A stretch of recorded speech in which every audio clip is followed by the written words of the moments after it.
Hello there, people of the internet. So I was just walking over here to the gun range, right?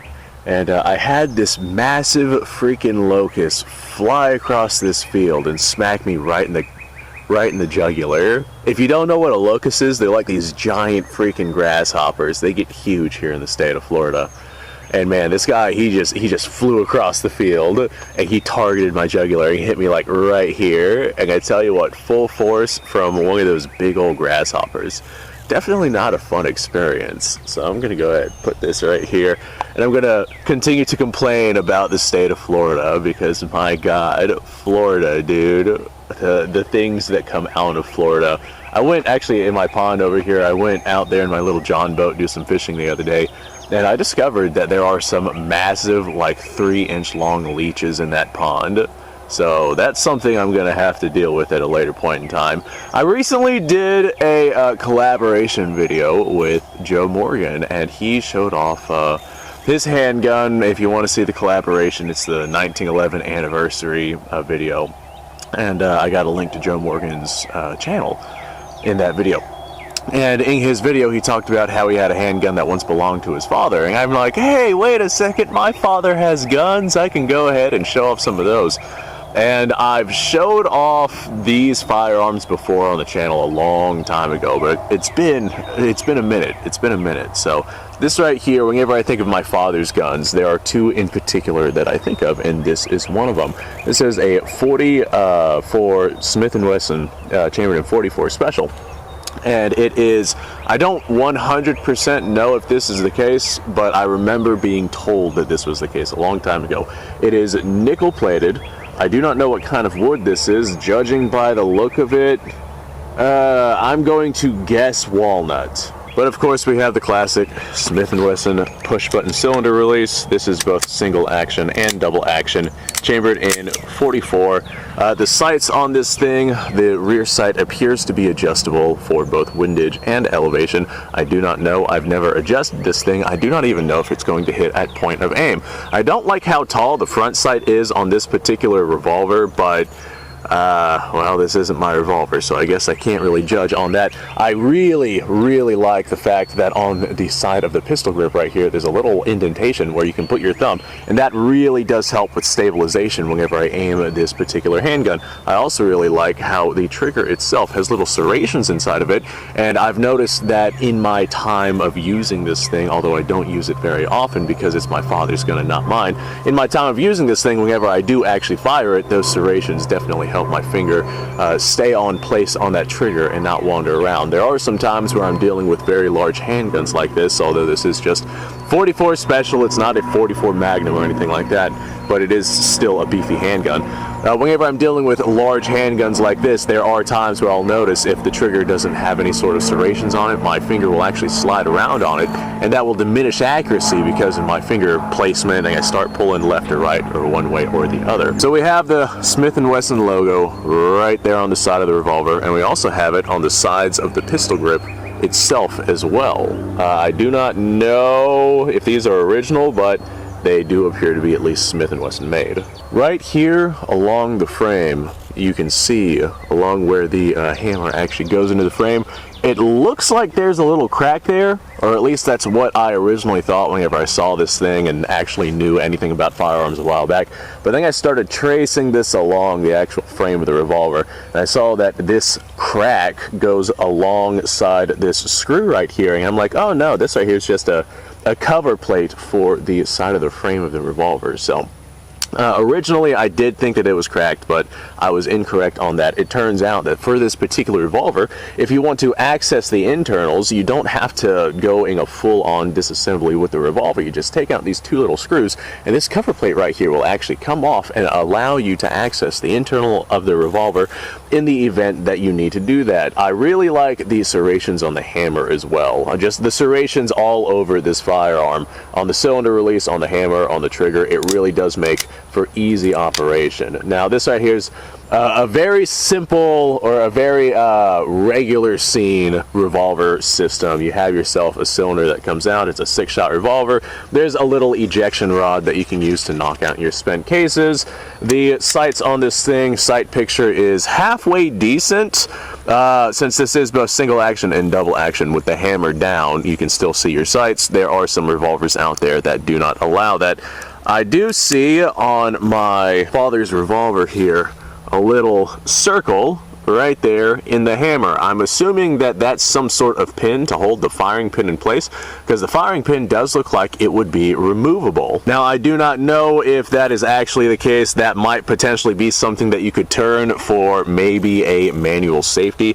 I don't 100% know on that. I'm sure somebody's going to tell me in the comments below. This right here is actually one of the first times where I'm actually looking at the revolver and like inspecting it. It's been a whole lot of years since I've actually checked this thing out. Besides that, I'm not sure how heavy this thing is. Rough estimations, 3, maybe 3.5 pounds. Just spitballing and guessing here. So 44 Special is not going to be as powerful as 44 Magnum, obviously. As a matter of fact, let me go ahead and look up just how fast 44 Special tends to go. So 44 Special tends to go around 750 feet per second or so. How fast does 44 Magnum go? Oh God. So 44 Magnum is going roughly double that, apparently, with a 270 grain projectile. And 44 Special, bullet type, 200 grain projectile, travels at around 850 feet per second. So 44 Special appears to be roughly on par with 45 ACP, 246, so yeah.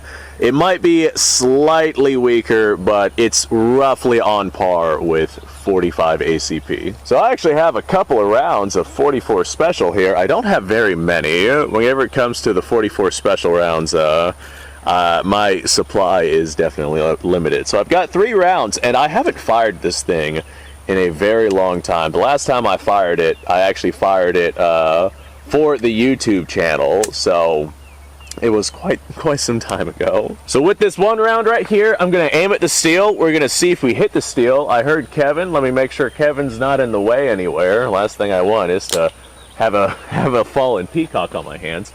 So I'm gonna aim at the steel. I guess I'm gonna aim at the bottom of the steel, and we're gonna see if we hit it.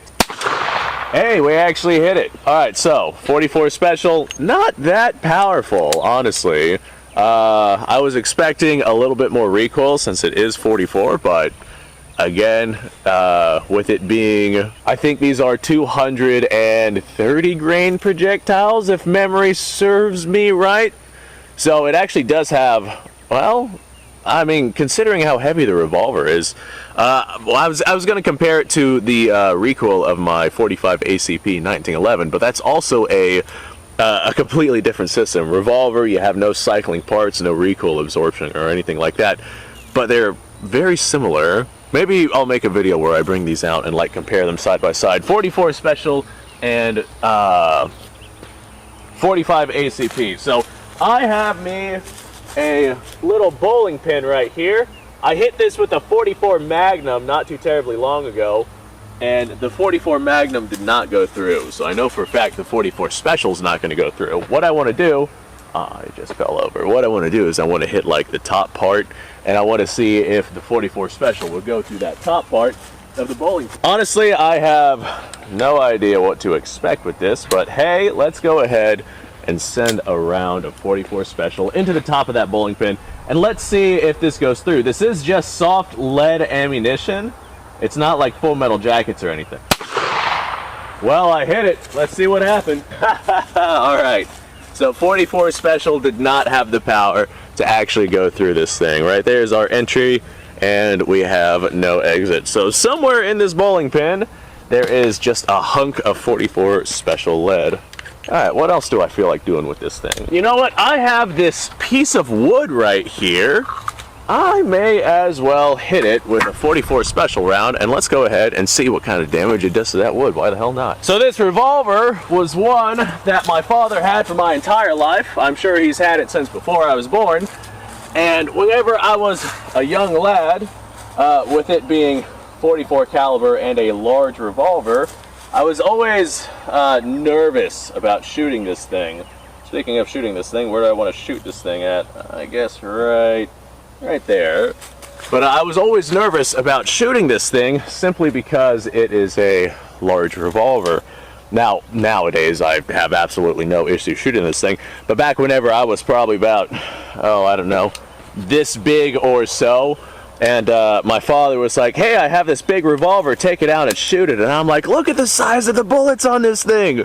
You know, I'm used to the 22 long rifle. Give me one of those. I can't handle that big 44. See, I remember whenever I was young, one of my father's buddies had a 380, and I ran some rounds through that, and I was like, wow, this is a lot for me to handle. Because, I mean, back then, whenever I was young, nobody wore hearing protection, and I was just but a wee lad. The gun was like bigger than my hands. It was a little 380 compact, but it was big for me being a child. Like, I popped off a couple of rounds with that thing, and the concussive blast that came out of that short barrel 380, like my ears were ringing, and I was like, oh my god, this is insane. This is nothing. Well, this is a lot compared to the 22 long rifle that I was used to shooting. And then my father comes out with this huge revolver with these 44 caliber rounds, and he's like, here you go, son. And I'm like, oh my god, are you insane? I can barely handle a 380, let alone a 44. But of course, times change, and now I'm out here playing with my father's 44. Well, that put a round right through it. I see a hole. What does the exit wound look like? Well, the exit wound is actually very similar to the 45 ACP. Right here's our 44, right here's our 45. So, very interesting. I'm sure the software expanded just a little bit. So, this is my father's revolver. I definitely had a fun time with it. I did not have a lot of 44 specials, so that's all I had. That's all I had for you guys. I'm probably going to review a couple of his firearms and maybe tell some stories like I did with this thing, because this right here is just one of those things that has been there for my entire life. Anyway, folks, thanks for watching. I appreciate your time. Like, subscribe, share. Description below, link to all sorts of stuff. Go ahead and go check that out. You guys go off, have yourself a fantastic day. I'll see you all in the next episode.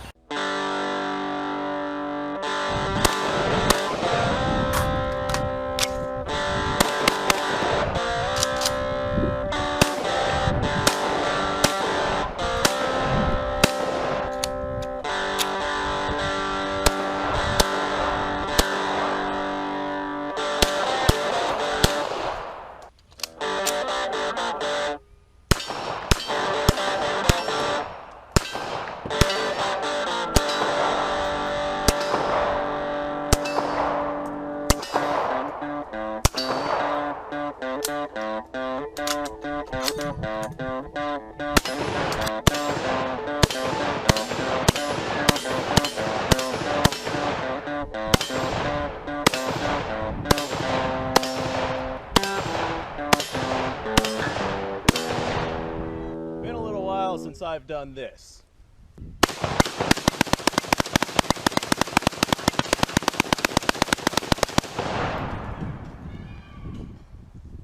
Bonnie and Clyde be damned.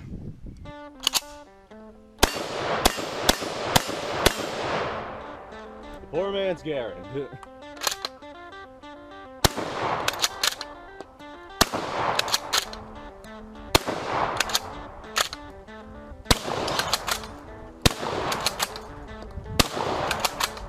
Shame that bolt action shotguns aren't more mainstream.